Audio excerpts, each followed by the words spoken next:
Hey folks, welcome to the channel. This is Thinking Theology. I'm Don. I just look at arguments, could be pro-religion, anti-religion, doesn't matter to me. I look at the arguments being made and I just share my thoughts. And in this one, nobody requested this, Jordan Peterson's realization about the Bible. I don't know what his realization is. I know I like a lot of what Jordan Peterson has to say about various things. I've got no idea what his views are on God or the Bible or anything like that. So let's see what he's got. I think he's on Joe Rogan's show on this one too. And I like Joe Rogan. Here we go. The Joe Rogan Experience. If categories dissolve, especially fundamental ones, the culture is dissolving because the culture is a structure of category. Mm-hmm. That's what it is. Right. So, and in fact, culture is a structure of category that we all share. So we see things the same way. Well, that's why we can talk. I mean, not exactly the same way, because then we'd have nothing to talk about. But roughly speaking, we have a bedrock of agreement. That's the Bible, by the way. So I just walked through the Museum of the Bible in Washington. That was very cool. It's a very cool museum. So the structure, that's what the Bible Yeah, it's what provides. I figured out. I just figured this out this week. So it was a cool thing to walk through because... All right, first off, if you just figure it out this week, I know my approach is to take a lot more time to think about things. And in my philosophy training, it was the same way. Like when I was back at Rutgers, one of my majors was philosophy there. One of the things generally that you learn is first to look at the flaws in your own argument first before sharing them with someone else, because they're gonna, if they're kind of thoughtful, if they're reasonably intelligent and can follow strains of thought, then you hand it off to them, and then and ask them to poke holes in it. You don't ask them to validate it for you. You ask them to poke holes in it, because eventually somebody's gonna. If an argument is weak, if your research is weak, if something is weak in it, somebody's going to find it eventually. People are still trying to find the flaws with Einstein's theory of relativity and special relativity. But right now, the James Webb Space Telescope is finding that galaxies are traveling away from us. They're redshifting at a speed greater than light, whole galaxies. And it was theorized that nothing with mass could travel faster than the speed of light. Whatever. So people are constantly trying to find flaws with it, and if there's a flaw with it, mathematical modeling and observations will find that. So generally speaking, if you just figured something out this week, a big thing like what is the bedrock of society, I don't know if you'd go about talking about it immediately, but let's see what Jordan's got to say. It's chronological. They have one floor, which is the history of the Bible. Mm. But it's not exactly that. It's really what it is the history of the book. Now, in many ways, the first book was the Bible. I mean, literally. Because at one point, there was only one book. Like, as far as our Western culture is concerned, there was one book. And for a while, literally, there was only one book. And that book was the Bible. And then before it was the Bible, it was, it was scrolls and it was writings on papyrus. Yeah. But it was, we were starting to aggregate written text together. And it went through all sorts of technological transformations, and then it became books that everybody could buy, the book everybody could buy, and the first one of those was the Bible. And then it became all sorts of books that everybody could buy. But all those books, in some sense, emerged out of that underlying book. And that book itself, the Bible isn't a book, it's a library.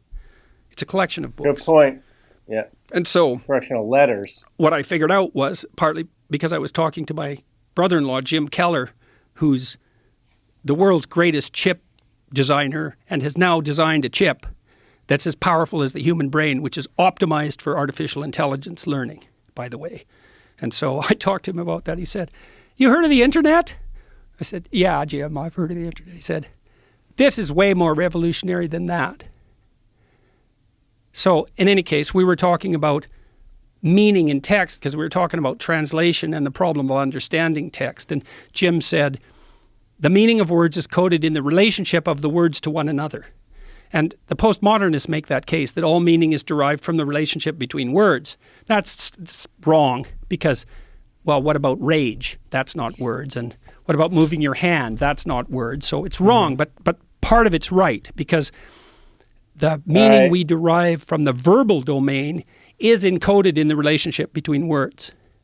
So, yes.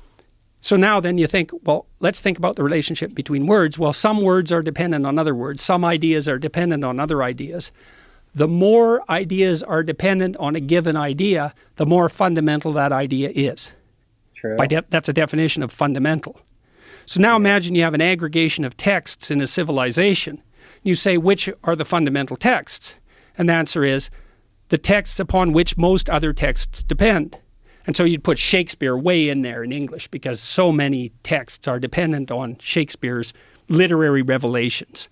And Milton would be in that category, and Dante would be in that category, at least in translation. Fundamental authors, part of the Western canon, not because of the arbitrary dictates of power, but because those texts influenced more other texts. And then you think about that as a hierarchy.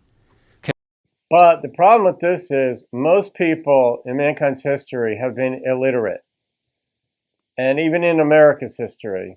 But certainly at the time the Bible was written, and prior to that, the age of universities and mass education, like in industrialized nations where you go to kindergarten, first grade on up through high school, then college and post-grad and such, if you go that far with it. But most people have been illiterate.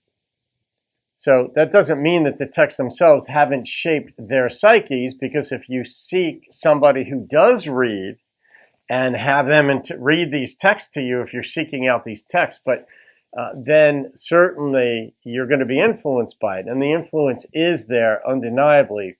But I want to hear the rest of what he's got. There's only another minute left. I want to see how he develops it. But I think he sort of burrowed down and just said textually, this is how the greatest impact on civilization. But I think land grab, I think greed, I think other aspects that are nonverbal but instinctual have had as great an impact on society. Okay? With the Bible at its base, which is certainly the case. Now imagine that's the entire corpus of linguistic production, all things considered. Now, how do you understand that? Like, literally, how do you understand that? The answer is you sample it by reading and listening to stories and listening to people talk. You sample that whole domain. You build a low-resolution representation of that inside you, and then you listen and see through that. And so it isn't that the Bible is true. It's that the Bible is the precondition for the manifestation of truth, which makes it way more true than just true. It's a whole different kind of true. And I think this is not only literally the case, factually, I think it can't be any other way. It's the only way we can solve the problem of perception.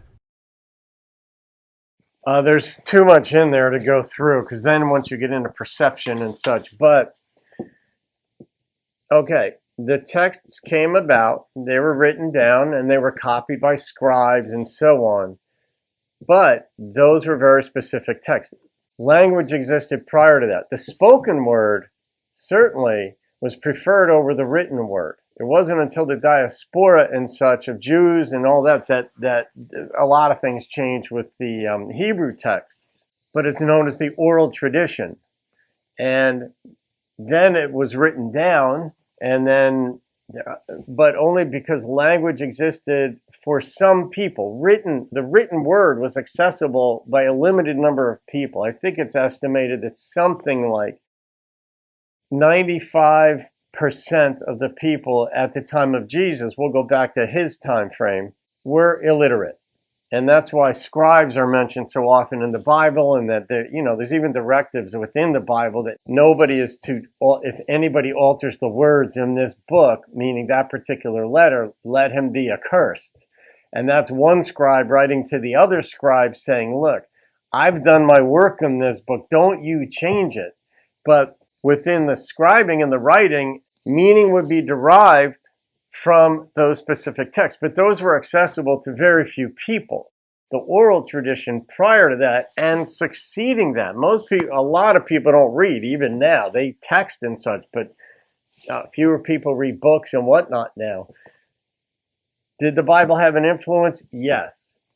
Is it the sum and substance of meaning? No. And Jordan Peterson acknowledged that, because he's like, where does rage come from? That's not written, but how does it show up? But it's difficult to get away from language being a great influence over culture, because he started speaking of culture. Whether the Bible is the most influential element of Western culture, an argument, and he's making it, could be made, and it might be right. And like he said, it doesn't mean the Bible is true. It just means it's influential, and maybe the greatest influence. So fascinating stuff. But then you get on the notion of perception and value, and what does this mean, and all that, and that's a whole different world. So anyway, I just wanted to see what Jordan had to say about it. I like what he's got to say. He always makes me think. I don't always agree with him, because that wouldn't even be fair. That would be boring anyway. So you guys can leave your thoughts on that one, and we'll go from there. Have a great day, folks. See you on another video. Keep thinking theology.